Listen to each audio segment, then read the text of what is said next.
So it's all getting rather interesting. Lots of stuff happening, and just kind of riding up and down as you do, like the whole ebb and flow. So I wanted to do a video, which I always seem to use that phrase. I wanted to do a video really about emotions,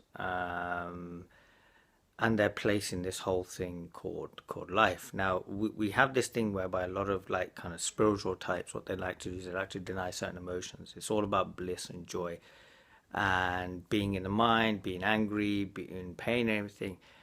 Is something to be avoided at all costs. In fact, an entire industry has been spawned off it called the self-help industry, and we're all about being positive and being here, and it's all about awakening the giant within you and living this perfect life where really there's no sorrow, there's no anger, there's no pain, but in fact, all there is really ever going to be is going to be this unlimited kind of like success in your life.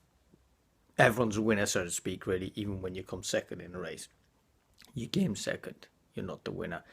But we have this self-help and actualization movement, which kind of grows year in, year out, and every year in, year out, somebody or another will pick up a book. Self-helps, self-help sections in bookstores and on online, like websites are getting bigger every year. And what you find is most of them don't really serve to actually create any real change in a person. It's like in a sense of the proverbial sticking a plaster over a little crack. We don't deal with what caused it. We don't look to try and fill it or try to do anything to actually sort it all out. What we're looking to do is, with a few feelings, what we can look to do is kind of obviously make you feel better, but still ignore the issue. Read an interesting point about all these different things on Facebook, and it was like this whole thing about we're expected to be grateful for everything, and yet the world is still going to hell in a hell in a box, so to speak, really. I had a friend many years ago. She suffered from depression. I had the fortunate I was fortunate basically enough to meet her and kind of watch this woman go from being severely depressed, to working out the issues on her life. Now, I watched this girl go from two Prozacs a day down to nothing, and then to get a job in a pub, and go from there to leaving a relationship which wasn't working for her, to actually moving her out of like out of the place that she was in, and then meeting someone and going forward to run a very successful freelancing business. Now, what was amazing about this woman was she, in a sense, just toughed it out, so to speak, really. She didn't know of any kind of, spiritual pointers, hadn't read, these great self-help books. As a matter of fact, really didn't seem to buy into the whole idea. But over one summer, by just basically being good to herself, and not even really as a technique, by resting, going for walks, and really confronting what was going on, and really sitting with every single emotion, really feeling it, or at times just watching it, she was able to kind of, in a sense, recover.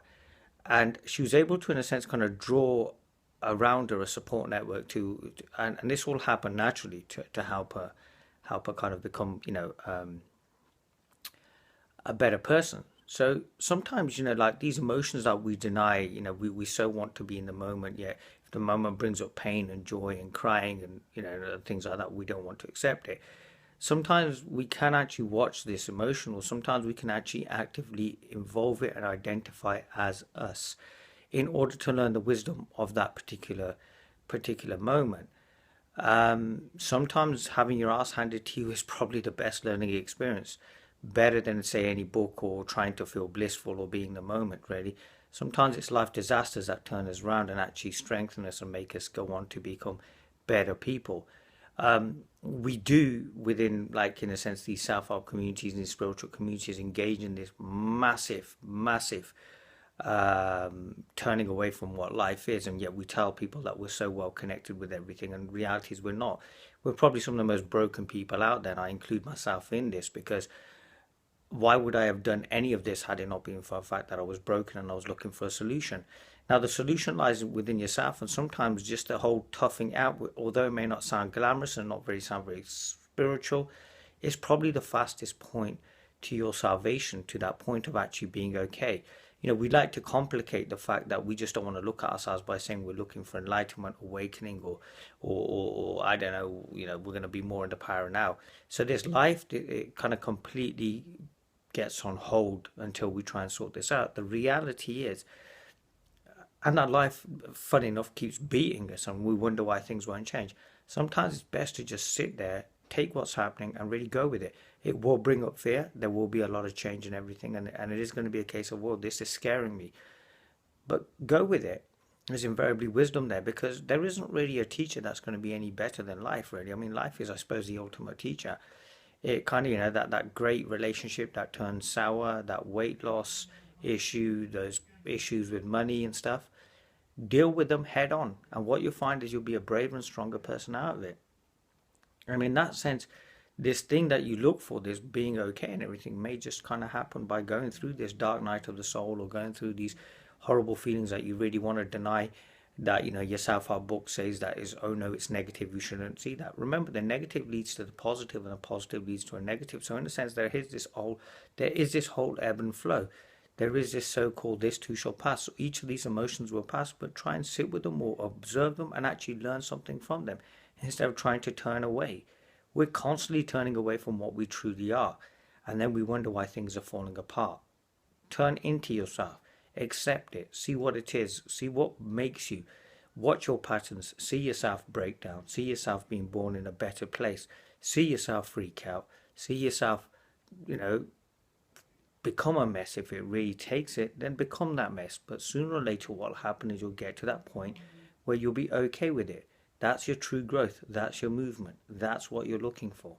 It's really as simple as that. So, I wish every one of you, the best of journeys, accept it all, roll with the punches, take the good with the bad.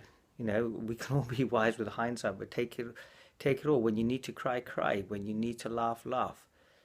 But be real, because that's all that really matters. Be real. I've had my ass handed to me so many times, it's been incredible, and yet somehow I seem to just come out of it a better person. Don't like going through it. I don't think there's anybody who likes going through it. But the funny thing is, you end up kind of thinking about it afterwards and thinking, well, yeah, I got through that. So whatever it is that you feel you want to do, or think you're going to do, or what, are dreaming of doing, go out, go for it. You deserve the best possible outcome for yourself. You love that girl, go get her. You want that business, go grow it. You want to be enlightened master of the universe, go seek it. Because as Bayezid Bastami once said, the great Sufi said, seekers cannot know this, and yet only seekers find this. Now, how do they find this? By being real to what they truly are.